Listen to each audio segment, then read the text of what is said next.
What's up, guys, and welcome to another video. We're going to be talking about a Manchester United match, and obviously we're going to be covering Man United versus Chelsea from last night, and I want to apologize for this video not coming out as fast as I wanted to, but as soon as the match ended, there was UFC 254 with Khabib Nurmagomedov taking on Justin Gaethje, and I had a friend over, so I wasn't able to do the video, but I'm doing it right now. It's coming out a little bit late today as well, but it is what it is. Let's go ahead and talk about it. There isn't really too much to say about this match because it was a rather uneventful match, and I have the stats pulled up right in front of me. 14 shots in total for us, only 4 on target. Chelsea had 6 shots in total with 1 on target. So it just kind of shows you, yes, there were some shots, but really only a few of them were actually potentially dangerous. And realistically, like the Bruno Fernandes shot from outside the box was straight at the keeper. Mendy did make a few saves, but for the most part, it was relatively simple stuff. I think the best opportunity, well, there was really 2 good opportunities for United. It was the strike from Juan Mata, which Mendy saved pretty handily. It wasn't too dangerous. And there was an opportunity for Marcus Rashford, who I think made a poor choice. It almost kind of looked like he was trying to put it between the goalkeeper's legs, but I think he probably should have angled it a bit more. Easy for me to say, somebody who's achieved absolutely nothing in football, but I believe that was probably just a case of poor decision making. But it is what it is. A 0-0 at home isn't terrible given the opposition. Now, given the way the match went, as well as the situation we're in, 3 points were extremely important in this match. But against a team like Chelsea, it's never that easy. Yes, Ollie has beaten Frank Lampard. I think this is now he's beaten him 3 out of 5 times or something like that. So, he has a solid record. Of course, 4 positive results against him. So you would have expected maybe a United win, but it is what it is. Considering at home we've been pretty piss poor, the fact that we did keep a clean sheet, I guess you can take away some positives from it. I mean, Victor Lindelof looked really solid. Harry Maguire had a decent performance. I mean, he's desperately needing a little bit of a run of form, and I think that could be potentially one that can kind of get him back in the right frame of mind, because you could really see after that match in England where he got sent off, you could really just see he was in a state of mind where he pretty much wanted to be anywhere other than on the pitch. So it really does make sense for him to need to find a bit of form and to hopefully build on this match with a bit of momentum. Same thing with Victor Lindelof, a guy who has consistently been under fire, and I believe correctly so, rightfully so, because he has a lot of mistakes in his record. He's made some really, really bad choices, and he needs to start to fix that. And obviously last season, we had one of the best defensive, if not the best defensive records in Europe, if I'm not mistaken. So technically, we should still be able to maintain that kind of level, and I think a lot of that has to do with confidence, and hopefully this clean sheet can improve on that.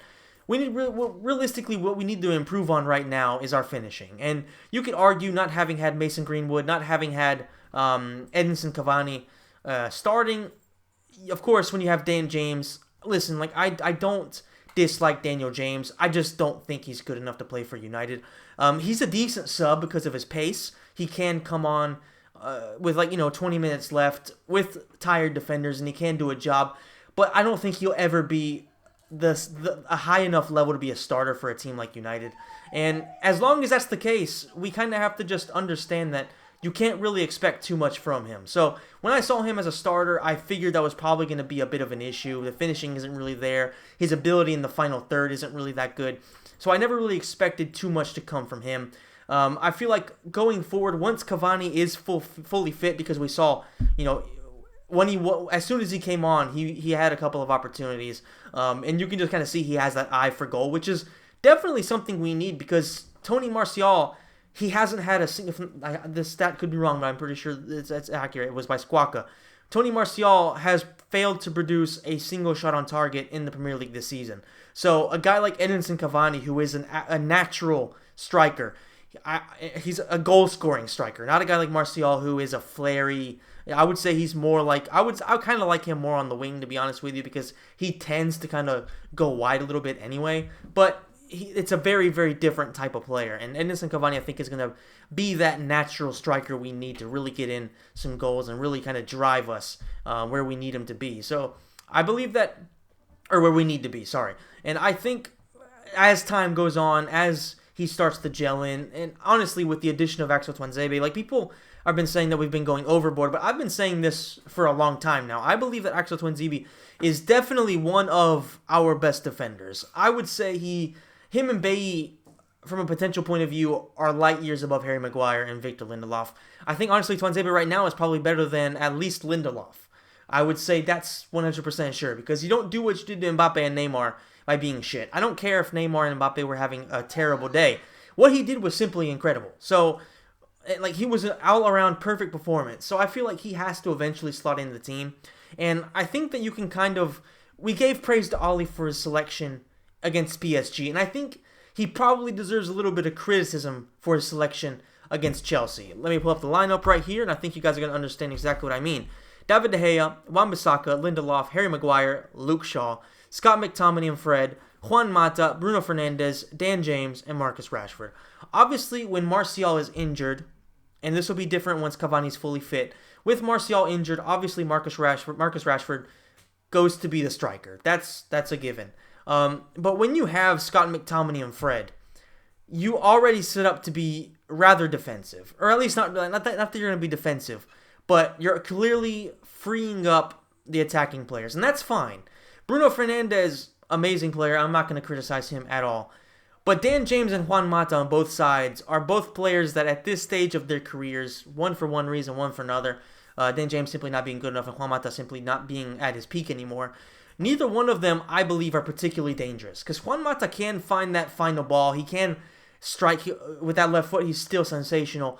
But his speed, his positioning, it's just not what it once was. And I feel like with those two players, you are really reducing your chances of creating something dangerous in the final third on a regular basis. So I feel like this match really did need either Paul Pogba or Donny van de Beek as a starter. I probably would have gone with Paul Pogba just because when you have Bruno Fernandes, it's kind of hard to slide in the slot Donny van de Beek in the side. That's why I love the signing, but I don't really know what we can really do with him because he is an attacking midfielder, and we already have Bruno Fernandes and Paul Pogba, and it's really difficult to take those two guys out of the team to put in Donny van de Beek. So unless Oli can find a system to really work that all out, I think it's going to be kind of difficult for Van de Beek to really become a regular starter, at least in the short term. So I think the selection of Dan James and Juan Mata was probably wrong. I mean, you look at the bench here.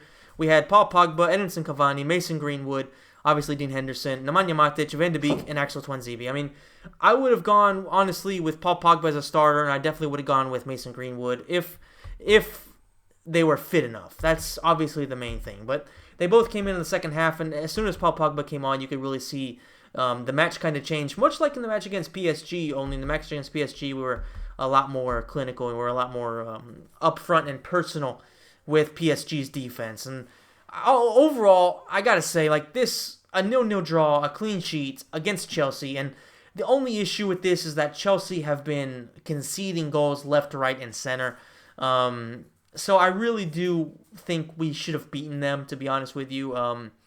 But it is what it is. You know, a clean sheet against them, and honestly, against Timo Werner, Christian Pulisic, and Kai Havertz, that is no easy feat, especially because Ben Chilwell and Reece James, they bomb forward like crazy. I mean, Mason Mount and Ziyech on the bench alongside with Tammy Abraham, they're a team that can really, really destroy you, at least offensively. Then defensively, they have their issues, but keeping a clean sheet against them is no easy feat, I would say. So it depends on what happens in the next match. If we go on to get a series of decent performances and results, this is going to be a good draw.